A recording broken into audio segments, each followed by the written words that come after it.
بسم اللہ الرحمن الرحیم۔ جو بندہ ربیع الاول کے آنے سے پہلے پہلے یہ صورت پڑھ لیتا ہے اس کے گھر میں اللہ کا نور برسے گا۔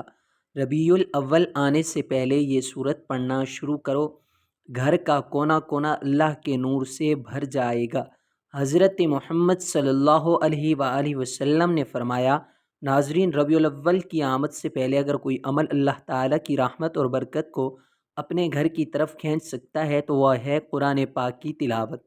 کیونکہ قرآن کا ایک ایک لفظ سراسر نور ہے، سراسر شفا ہے، سراسر برکت ہے۔ اور ربیع الاول جیسا مبارک مہینہ جس کی فضاؤں میں ہی محبت مصطفیٰ صلی اللہ علیہ وآلہ وسلم کی خوشبو رچی ہوئی ہے، اس مہینے کی تیاری اس انداز میں کرنا کہ بندہ قرآن سے اپنا تعلق مزید مضبوط کر لے تو یہ اللہ کو بہت محبوب ہے۔ ایسی ایک مختصر سی اور صورت ہے قرآن پاک میں موجود ہے جو بہت ہی آسان ہے، ہر بندہ یاد بھی کر سکتا ہے، پڑھ بھی سکتا ہے، چاہے چلتے پھرتے ہو یا بازار میں ہو یا گھر کے کسی بھی کام میں مصروف ہو۔ یہ صورت چند آیات پر مشتمل ہے، مگر اس کے اندر رزق کو کھینچنے، برکت کو بڑھانے اور دل و دماغ کو سکون دینے کی طاقت ہے۔ جو بندہ ربیع الاول کی آمد سے پہلے ہی اس صورت کو اپنا معمول بنا لیتا ہے، دل میں 3 بار پڑھ لیتا ہے، فجر کے بعد، مغرب کے بعد اور سونے سے پہلے، یعنی 3 بار، تو اللہ تعالیٰ اس کے رزق میں ایسی کشادگی عطا فرماتے ہیں کہ کبھی کمی محسوس نہیں ہوتی، اور اس کے گھر کے کونے کونے میں اللہ کا نور اترتا ہے، برکت چھا جاتی ہے اور پریشانیاں، بیماری، رزق کی تنگی سب کچھ دور ہو جاتا ہے۔ اس صورت کو پڑھنے کے ساتھ ساتھ اگر انسان پورے قرآن کی تلاوت کو بھی اپنی زندگی کا حصہ بنا لے تو یاد رکھیں کہ قرآن پاک کا ہر لفظ اللہ کی رحمت اور نور ہے۔ قرآن کو دل سے پڑھنا، سمجھ کر پڑھنا، رب کے ساتھ تعلق جوڑنے کا سب سے مضبوط ذریعہ ہے۔ تو اس لیے آج ہی سے قرآن سے محبت کا آغاز کریں اور اس مختصر صورت کو دن میں 3 بار پڑھنے کا معمول بنا لیں۔ اللہ آپ کی زندگی میں وہ سکون و راحت، وہ خوشیاں بھر دے گا جن کی آپ کو تلاش ہے، اور آپ کا گھر انشاءاللہ دولت، صحت، محبت اور برکت سے لبریز ہو جائے گا۔ تو ناظرین، ربیع الاول کا مہینہ نزول رحمت کا مہینہ ہے۔ یہ وہ مہینہ ہے جس میں ہمارے پیارے نبی حضرت محمد مصطفیٰ صلی اللہ علیہ وآلہ وسلم کی ولادت با سعادت ہوئی، اور یہ مہینہ تمام مہینوں سے افضل، بابرکت اور روشن مہینہ ہے۔ ہر مسلمان کو چاہیے کہ ربیع الاول کے آنے سے پہلے ہی اس کی تیاری شروع کرے، کیونکہ جو ربیع الاول سے محبت کرتا ہے، جو بندہ اس مہینے کی آمد کی خوشی میں درود و سلام پڑھتا ہے، قرآن کی تلاوت کرتا ہے، نعتیں پڑھتا ہے، نبی کریم صلی اللہ علیہ وآلہ وسلم کا ذکر کرتا ہے، تو اللہ تعالیٰ اس کے ذکر اور خوشی کی برکت سے اس کے دل کو، اس کے گھر کو اور اس کی نصیب کو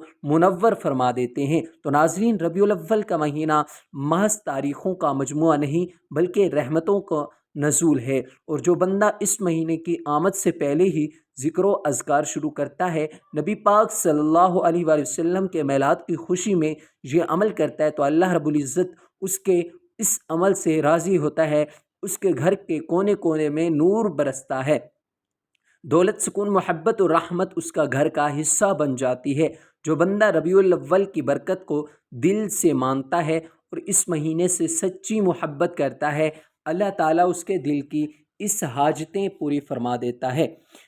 دعائیں قبول ہوتی ہیں، مصیبتیں دور ہو جاتی ہیں، اور اللہ کی خاص رحمت اس بندے کو گھیر لیتی ہے۔ نبی پاک صلی اللہ علیہ وآلہ وسلم کی ولادت کی خوشی منانا، ذکر کرنا، درود پڑھنا، قرآن کی تلاوت کرنا، یہ سب ربیع الاول کی تیاری کا حصہ ہے، اور جو شخص اس بابرکت دنوں سے پہلے ہی ان ناموں کا آغاز کرتا ہے تو یقین جانیں وہ اللہ کے ان خاص بندوں میں شمار ہوتے ہیں جن پر رحمت کے دروازے کھول دیے جاتے ہیں۔ تو ناظرین کرام، ربیع الاول قریب ہے، اور یہ وہ وقت ہے ہر مومن بندہ اپنے دل کو نبی کریم صلی اللہ علیہ وآلہ وسلم کی محبت سے بھر لیتا ہے، اپنی زبان کو ذکر سے اور اپنے اعمال کو نیکیوں سے سجا دیتا ہے۔ اس بابرکت مہینے کی تیاری اگر پہلے سے شروع کر دی جائے تو یہ دلوں کی صفائی کا، دعاؤں کی قبولیت کا اور رزق میں بے پناہ برکت کا ذریعہ بن جاتا ہے۔ یہ صورت ایسی ہے کہ اگر ربیع الاول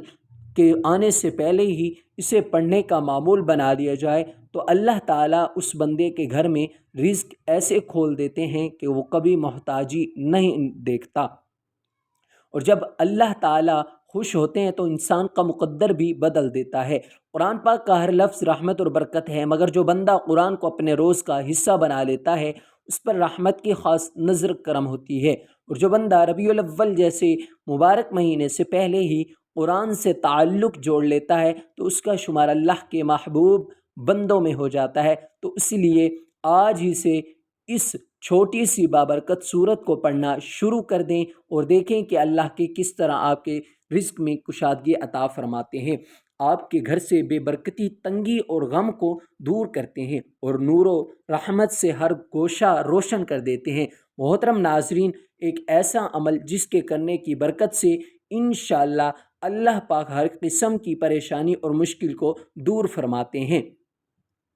نبی کریم صلی اللہ علیہ وآلہ وسلم خود روزانہ یہ وظیفہ پابندی سے کرتے تھے۔ ہر مشکل کا فوری حل یعنی نبوی وظیفہ ہے۔ اس عمل سے متعلق ایک راوی کہتے ہیں کہ ہم نے رسول اللہ صلی اللہ علیہ وآلہ وسلم سے کہا کہ یا رسول اللہ صلی اللہ علیہ وآلہ وسلم، کیا ہم اس کو سیکھ نہ لیں؟ آپ صلی اللہ علیہ وآلہ وسلم نے فرمایا، کیوں نہیں، یہ کلمات اس لائق ہیں جو بھی انہیں سنے اور اسے سیکھ لے۔ آپ صلی اللہ علیہ وآلہ وسلم جس قرآن کی تعلیم فرماتے ہیں اپنی عملی زندگی میں اس کو قابل تقلید بنا کر پیش کرتے۔ قرآن کے بعد اگر کوئی چیز ہے تو وہ صاحب قرآن کی سیرت مبارک ہے۔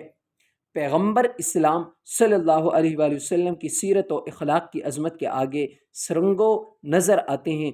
اور ان کے قول و عمل کی صداقت سے سند حاصل کیے بغیر دنیا کا کوئی انسانی اخلاق کے اعتبار سے بڑا نہیں بن سکتا۔ اللہ تعالیٰ نے رسول اللہ صلی اللہ علیہ وآلہ وسلم کو ایک مثالی نمونہ بنا کر دنیا میں بھیجا ہے اور لوگوں کو یہ ہدایت دی ہے کہ زندگی کے ہر شعبے، ہر دورے، ہر حال میں اس نمونے کے مطابق خود بھی بنیں اور دوسروں کو بھی بنانے کی فکر کریں۔ لہٰذا آپ کو کسی بھی قسم کی پریشانی ہو، دنیاوی یا دینی ہو، جسمانی یا کاروباری پریشانی ہو، آپ کی اولاد کے رشتے نہ آنے کی پریشانی ہو، ملازمت یا کاروبار میں نقصان ہو رہا ہو، ملازمت نہ مل رہی ہو، امتحانات میں کسی مشکل کا سامنا ہو، کسی بھی قسم کی پریشانی جس میں آپ مبتلا ہوں، جس کی وجہ سے آپ پریشان ہوں، تو آپ اس مختصر اور آسان عمل کو اپنی زندگی کا معمول بنا لیجئے۔ انشاءاللہ عمل کی برکت سے اللہ پاک اپنا خاص فضل فرمائیں گے۔ تو ناظرین، اگر آپ چاہتے ہیں آپ کو اس وظیفے کا پورا فائدہ ہو تو اس ویڈیو کو آخر تک ضرور دیکھیے گا۔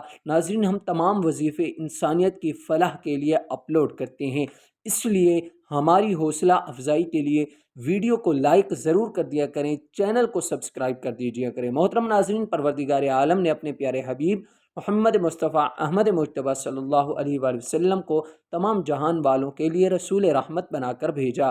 آیت میں مذکورہ لفظ عالمین عالم کی جمع ہے، جس میں ساری مخلوقات بشمول انسان، فرشتے، جنات، حیوانات، نباتات سب بھی داخل ہیں۔ رسول اکرم صلی اللہ علیہ وآلہ وسلم ان سب کے لیے رحمت اس طور پر ہے کہ دنیا میں قیامت تک اللہ تعالیٰ کا ذکر و تسبیح اور اس کی عبادت بندگی آپ صلی اللہ علیہ وآلہ وسلم کے دم سے قائم اور آپ کی تعلیمات کی برکت سے جاری و ساری ہے۔ یہی وجہ ہے کہ جب زمین پر کوئی بھی اللہ کا کہنے والا نہیں رہے گا تو اس وقت قیامت آ جائے گی۔ صحیح مسلم میں حضرت ابو ہریرہ رضی اللہ تعالیٰ عنہ سے روایت ہے کہ نبی کریم صلی اللہ علیہ وآلہ وسلم نے ارشاد فرمایا کہ میری اور میری امت کی مثال ایسی ہے جیسے کسی شخص نے آگ جلائی تو پروانے اور پتنگی آ کر اس میں گرنے لگے، میں تمہیں کمر سے پکڑ کر کھینچتا ہوں اور تم اس میں گرتے ہو، یعنی میری منع کرنے کے باوجود تم اللہ کی نافرمانی کا ارتکاب کر کے جہنم کی آگ میں گرنے لگے ہو، اور آپ کی رحمت انسانوں میں مومن و کافر دونوں کے لیے عام ہے۔ صحیح مسلم میں حضرت ابو ہریرہ رضی اللہ تعالیٰ عنہ سے روایت ہے کہ آپ صلی اللہ علیہ وآلہ وسلم سے التماس کی گئی کہ اللہ کے رسول صلی اللہ علیہ وآلہ وسلم مشرکوں کے لیے بد دعا فرمائیں۔ آپ صلی اللہ علیہ وآلہ وسلم نے فرمایا کہ میں لوگوں کے لعنت کرنے والا بنا کر نہیں بھیجا گیا ہوں بلکہ مجھے رحمت بنا کر بھیجا گیا ہے۔ ایک حدیث میں آیا ہے، اے پیارے نبی صلی اللہ علیہ وآلہ وسلم